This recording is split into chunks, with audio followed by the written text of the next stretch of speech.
Thanks for tuning into another video. Today we're going to be tackling an important topic, how to choose the right mountain bike for your riding style. With so many options out there, it can be overwhelming, but fear not, we're here to guide you through the process.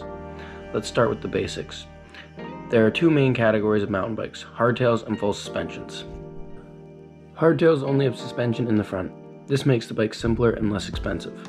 However, there are hardtails for all price ranges and disciplines. They are great beginner bikes as they force you to take smooth lines and you learn skills faster than if you were on a full suspension bike.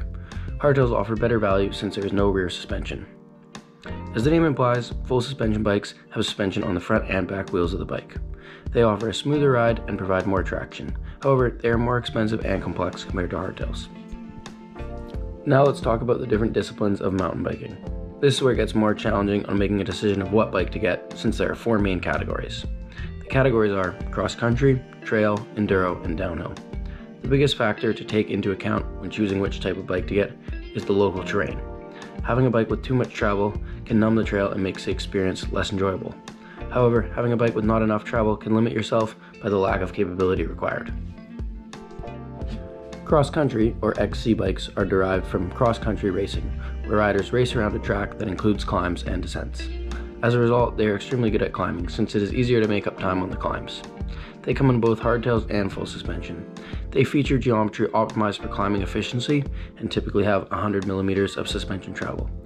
These bikes are great if you want to get into cross-country racing or you love climbing. This bike isn't for you if XC racing isn't something you're interested in, or you want a comfortable bike that's easy to ride.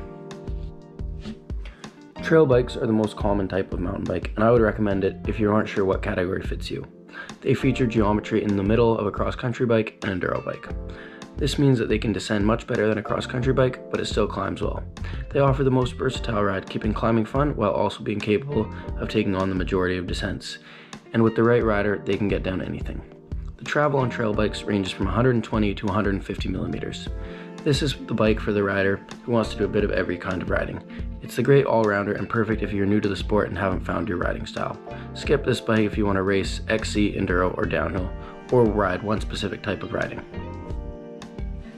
Enduro bikes come from the racing category, enduro racing, where riders race down multiple time stages and have to pedal to get to the start of each stage. The pedal between stages is not timed, whereas the descending is. Because of this racing, the bikes need to be extremely capable at descending. They need to be able to climb as well, but it is less of a priority as most of the climbing is done on fire roads. Enduro bikes have extremely aggressive geometry focused on descending. These bikes are able to descend very fast and you can ride down anything.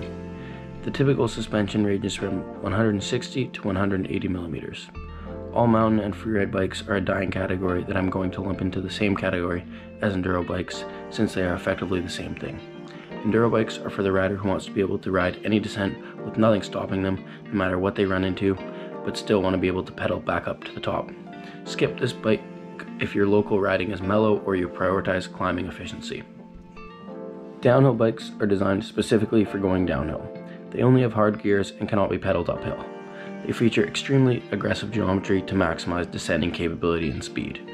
Sure, an enduro bike can ride the same terrain as a downhill bike, but it will not do it as fast. They feature 200 millimeters of suspension travel front and rear and have tough parts that can take a beating. Downhill bikes are a no compromise descending machine.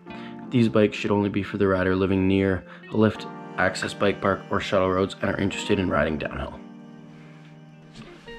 Now that we have covered the main categories of mountain bikes, let's look at some of the more niche ones. Fat bikes have massive tires designed to float in sand and snow. They are great if you want to keep biking all year round. They are typically fully rigid, meaning no front or rear suspension as the tires have enough cushioning. Dirt jump bikes are good for riding dirt jumps and pump tracks. They are simple bikes, usually single-speed hardtails with short travel, forks, and 26-inch wheels. They are super fun bikes, and I recommend everyone tries one at least once at the dirt jumps or pump track. Thanks for watching. I hope you enjoyed the video. If you have any questions, you can leave them in the comment section. If you enjoyed this video, please consider subscribing and check out my website, which can be found in the description.